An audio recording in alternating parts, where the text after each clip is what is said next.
Stephen, you kind of took a non-traditional role to the priesthood. You didn't go to the minor seminary, you didn't go to the college seminary. You went to Holy Cross. Holy Cross High School. And Georgetown, right? Right. And what did you major in Georgetown? Foreign languages. And what did you think you were going to do with that? I really didn't know exactly. After I graduated, I tried to apply for jobs in all different places, but I was working for my dad in a travel agency. He owned a travel agency in Manhattan. And I decided to stay with him, stay there, and work as a travel agent.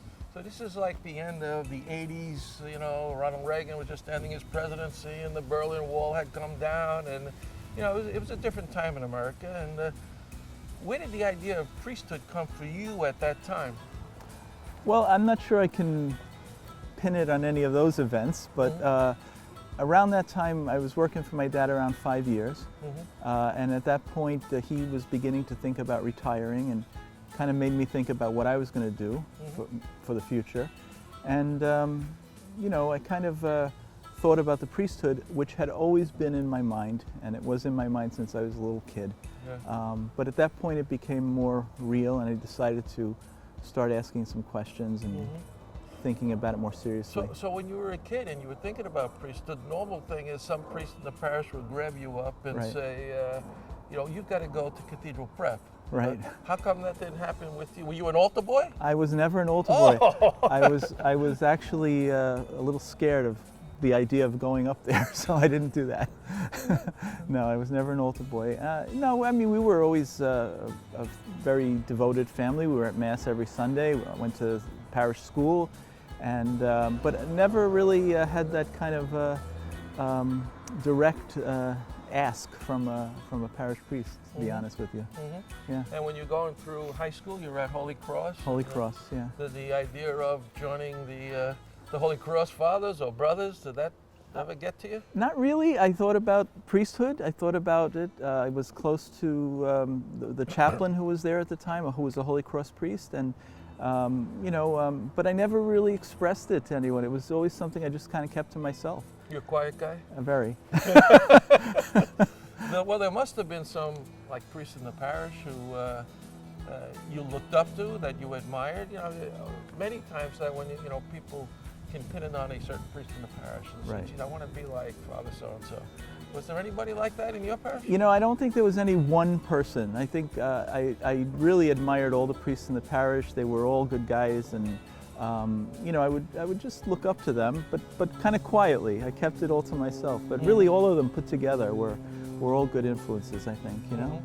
And what was the Georgetown experience like for you? Oh, it was great. I kind of I had applied to 4 colleges, and Georgetown was sort of like, let's see if I can get in type of thing. All the others were local, so I got into Georgetown, and they had a School of Language and Linguistics, which I wanted to study foreign languages, so I said, wow, I got in, so I gave it a try, and it turned out to be a great experience. It was a wonderful place. Were you thinking about priesthood at any time during that time, or did the thought just kind of run out of your mind at that point? You know, I think it was less of a strong attraction at that point, but it was always in the back of my mind. But I had regular, normal college life, you know, good friends, and you know, I loved being down Georgetown. It was a great place to be, and nice campus, nice beautiful area, campus, right? and Washington D.C. was great to live in for 4 years, and so it was a good experience.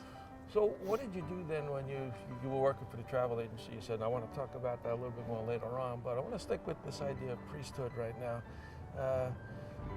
It's always festering in the back of your mind. When you finally decided that you had to act on this somehow, what's the first step you take then? Well, the first thing I did was kind of think more about it. I actually, on my own, I picked up again to read Thomas Merton's 7-Story Mountain. I wonder how many priests have said that to you, because that's such an influential book. And as I was reading it, I kind of was kind of impressed by the way that his own vocation sort of came to him kind of suddenly. And I was worried that, you know, maybe I was just thinking about this and it just kind of popped into my mind as a possibility, and I shouldn't act on it right away. But when I read that, I said, wow, this must be a sign, you know. So I did approach a priest in my parish, and he put me in touch with vocation director. Who was at the time? Father Ferraresi. Ferraresi? Yeah. And I kind of knew I probably had a vocation because I grew up in Bayside, and I made it all the way to Park Slope, Brooklyn by subway, which was kind of amazing. And I made it there, and I said, this must be real. It's a sign, right? Yeah, it was a sign. So what did, when you began to tell your family and your friends about this idea, did they think you were crazy? Nobody thought I was crazy. They kind of, the general reaction was, what took you so long? Because they kind of probably had seen it more than I did. Yeah, exactly, exactly. Yeah. But they were, I think they were shocked at the point I told them, in the sense that, you know, they probably might have expected it earlier in my life. But I don't think anyone was really surprised.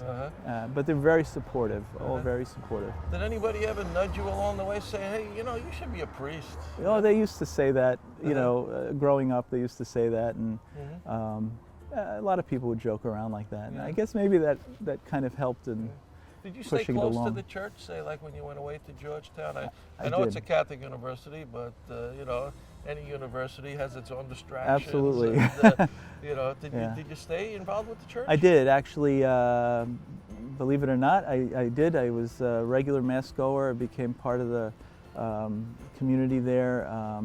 Met a lot of good friends through the campus ministry there, and was even a sponsor for two friends who entered the church while we were in college. So, yeah, it was pretty much a big part of my life. So you decide then you're going to give this a try, and you know, and you decide to enter the seminary, which is now the theology. I mean, you know, you're going right into the major seminary. Right? Well, sort of. I had some philosophy in college, and they took those credits, but I did have to take one semester of philosophy, so I was at Cathedral College still at the time for one semester. Yeah. All right, I want to get back to that and the change in your life with seminary living in a minute, but right now we're going to take a quick break, so stay right where you are. We'll be right back with Monsignor Steve Aguggia.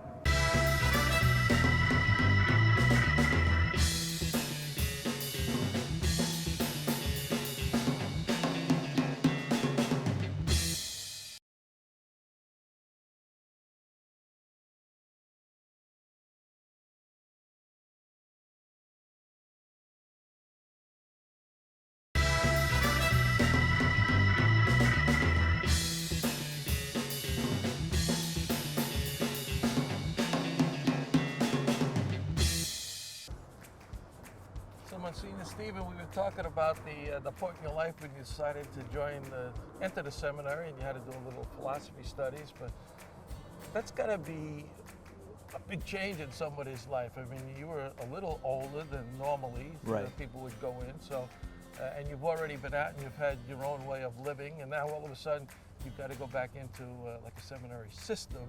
Is that an abrupt change for you? Or? You know what, I kind of was really looking forward to it, so it didn't really affect me in a negative way. I always was a good student. I liked studying, I liked reading, so that part of it was really kind of a natural for me, and I enjoyed that. Did it bother you that you had to do that extra year of study before you could go on and study theology? Not really, because they really did speed it up for me. I only had to do it one semester, so it wasn't too bad. Okay. You know, I started in January in order that I would be able to enter the major seminary the following September. Okay, so that was in Douglaston you did that, and then you went to Huntington. I went to Huntington, right. Now, people's experiences of the seminary in Huntington are different. You know, some of the older priests remember when it was really a tough place, and it was, you know, run almost like a prison. Yeah. But the time that you went there, things had become much more liberal, and the seminary was more of an open place, right? It was a great place. Monsignor John Strinkowski was our rector, and he really created a very fine environment for us to live. And you know, you meet great friends, and you know, everybody's there for the same reason. You know, so it really was a good experience, I think, for me. I mean, there were times when you say, I wish this was all over, Sure. you know, to get on with your life, but it was a good experience overall.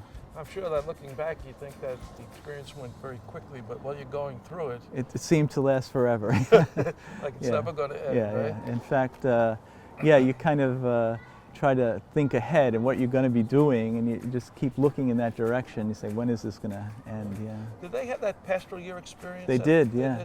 So you went and studied for 2 years, Right. and then you would be out into a parish. Into a parish in the diocese, right. Uh-huh. So where were you assigned? I was assigned to Our Lady of Lourdes in Queens Village.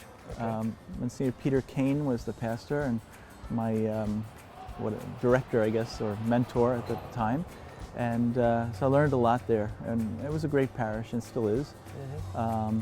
And then back to the seminary for 2 more years. Yeah. Was that difficult to go back inside again? Oh, it is. It is. When you're out there and you get a taste of what you are going to do with your life and parish life, and it's hard to get back to the studies, you know. Yeah. Who are some of the guys? That you made friends with while you were in the seminary, and you still stay friendly with today? Well, are there guys like that? Oh, sure, definitely. Some guys from my own class, especially Rockville Center, Father Brian Barr. Mm-hmm. And then here in the diocese, I'm very good friends with Monsignor Jamie Gigantiello, Mm-hmm. and other guys definitely from that time. You know, Mm-hmm. yeah.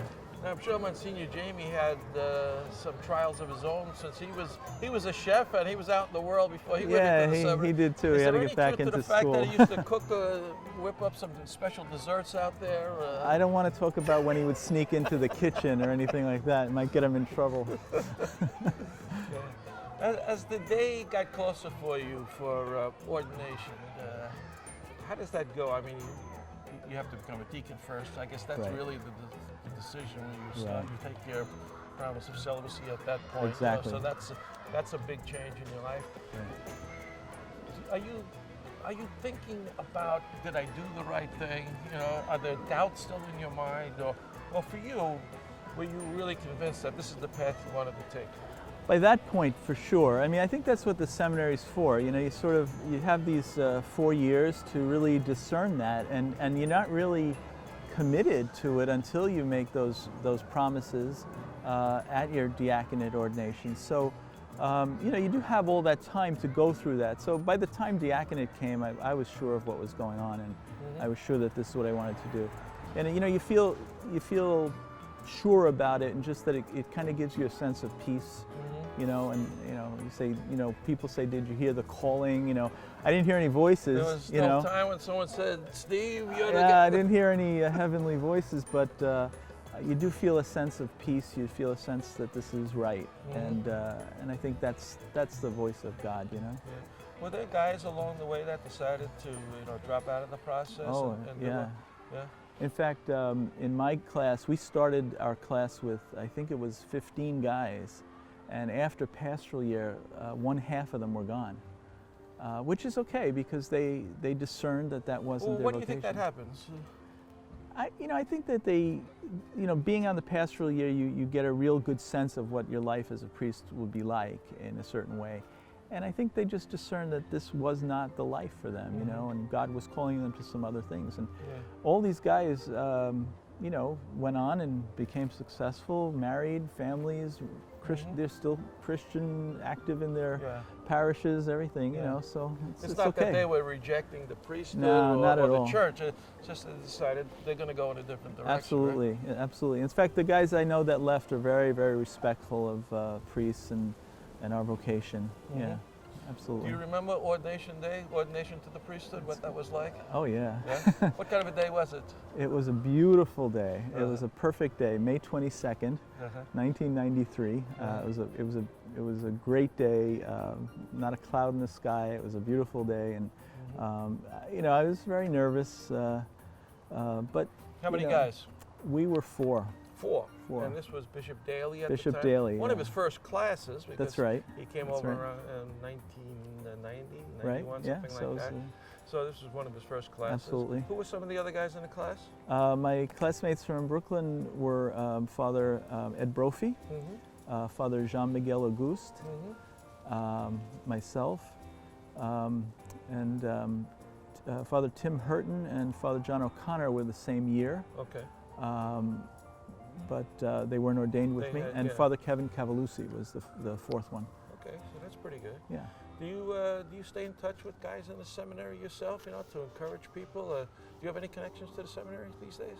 You know, to be honest, I know a few of the guys who are now studying up in Dunwoody, only because my office at the Tribunal is in Douglaston, where a lot of them were in the formation program there. So I know a few of them who are up there, but not as many anymore. I guess as more years go by, as you're a busy priest, guy. you don't know the younger guys too much anymore. Yeah. Well, in our next segment, we're going to talk a little bit about Father Stephen's ministry. He does a lot of, wears a couple of different hats. So we'll be right back in a couple of minutes.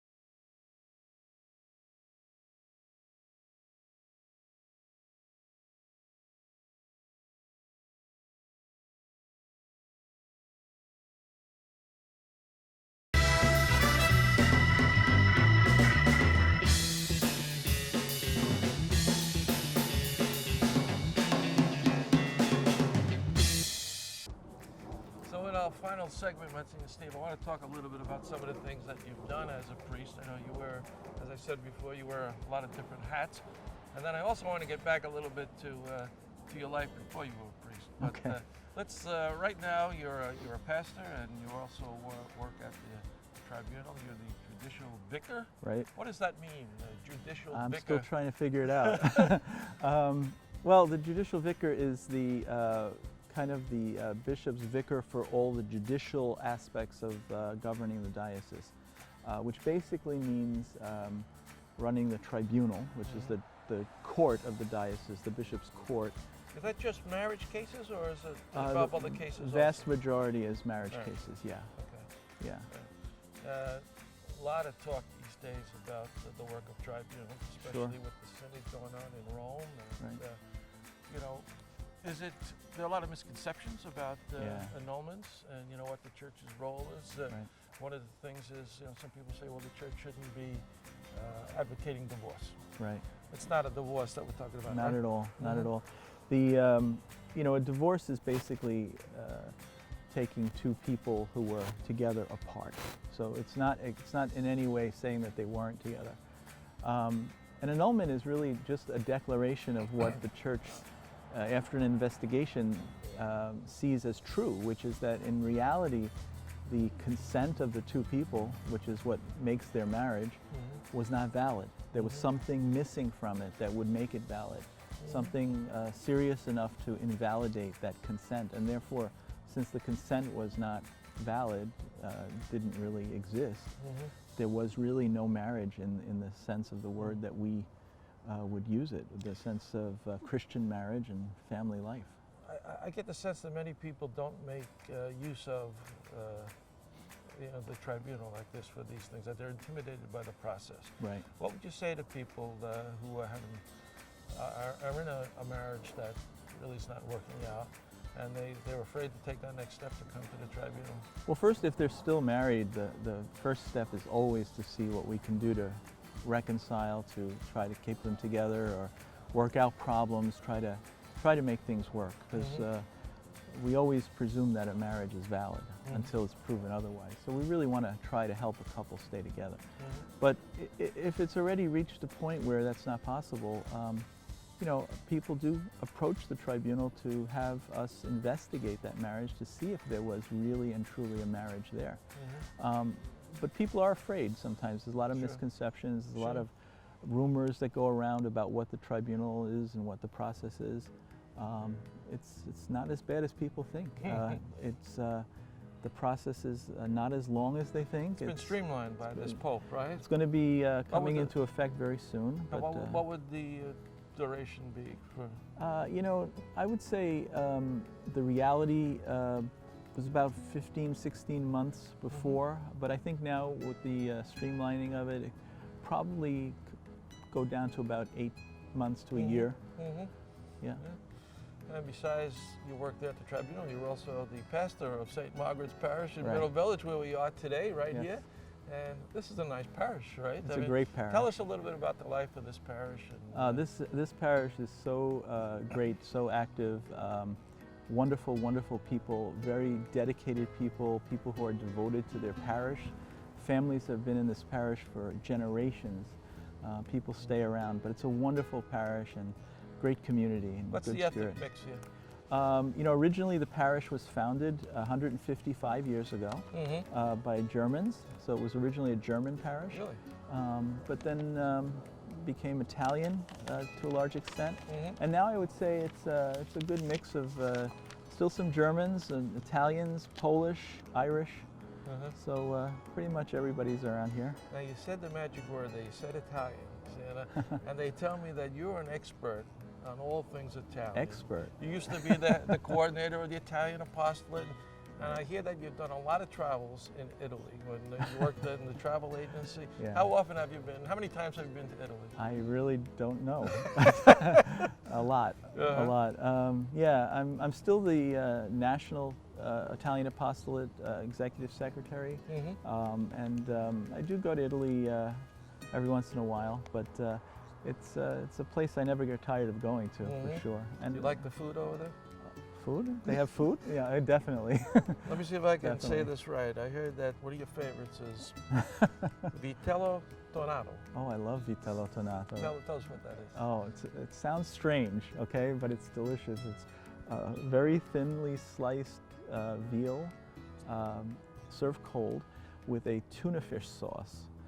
I know that sounds really strange. Cold. It serves cold. It's like it's an appetizer type thing. Oh, really? It's fantastic. Uh-huh. Yeah, you don't find it too much around here. There's a few restaurants I know in Brooklyn that do have it. So And the pasta, you like to eat pasta when you go to Italy? occasionally. Do they serve pizza in Italy, or is that an American? They serve the best pizza. Do they really? Yeah, it's different from ours. But Brick oven pizza? yeah, it's and real thin, great. Yeah, I get a little life out of you now here. See, when we're talking about Italian food. That's and- right. That's right. That's good. Yeah. When are you going back again? No plans right now. I Okay. just came back from a great pilgrimage with Bishop Yeah. Geppetto.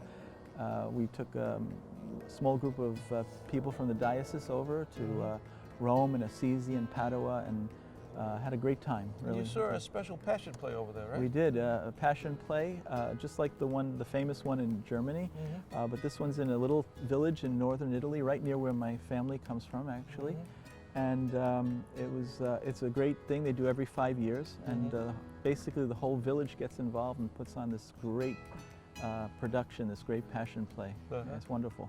And there's something else I want to ask you about. Now you have a very good friend who works for the diocese, John Heyer, who's a good buddy of yours. Yes. He works for the diocese. His lovely wife Maria and little Maria Teresa. And you were the best man at his wedding.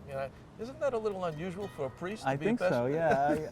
Yeah. You didn't officiate at the ceremony. No, I was it? didn't. Bishop Caggiano was actually the officiant, but yeah, we're good friends, and he asked me if I could be the best man, and there's nothing really to prevent that. No impediment to that? No impediment. So yeah, I was his best man, and consequently, I'm the godfather of his daughter, because that's what happens when you're the best man. You become the godfather, right? But yeah, it was a different experience. What would you say to a young guy today who was thinking about priesthood, contemplating the idea? Would you encourage it? I mean, a lot of priests are the best recruiters for the seminary. Absolutely. I mean, what would you say to somebody who came to you with that idea? I think the best recruiting that you can do for a young guy who might be thinking about the priesthood is to show that you're a happy priest, and I am. I love my life. It's rewarding. It's fulfilling. It's everything that you can imagine, and I would just encourage any young person to definitely pursue it. Like myself, if there's that little voice nagging at you in the back of your mind, pay attention to it. You know, it's And you it's don't God's have to voice. do it the traditional way. You don't have to do do it like the what traditional Senior way. Stephen did right here. That's right. Well, I could see just from talking with you that you enjoy being a priest, Monsignor Stephen. Definitely. And it's great being with you today and talking about your own priesthood. So, Thanks. and thank you for being with us today here on the Block. I'm Ed Wilkinson.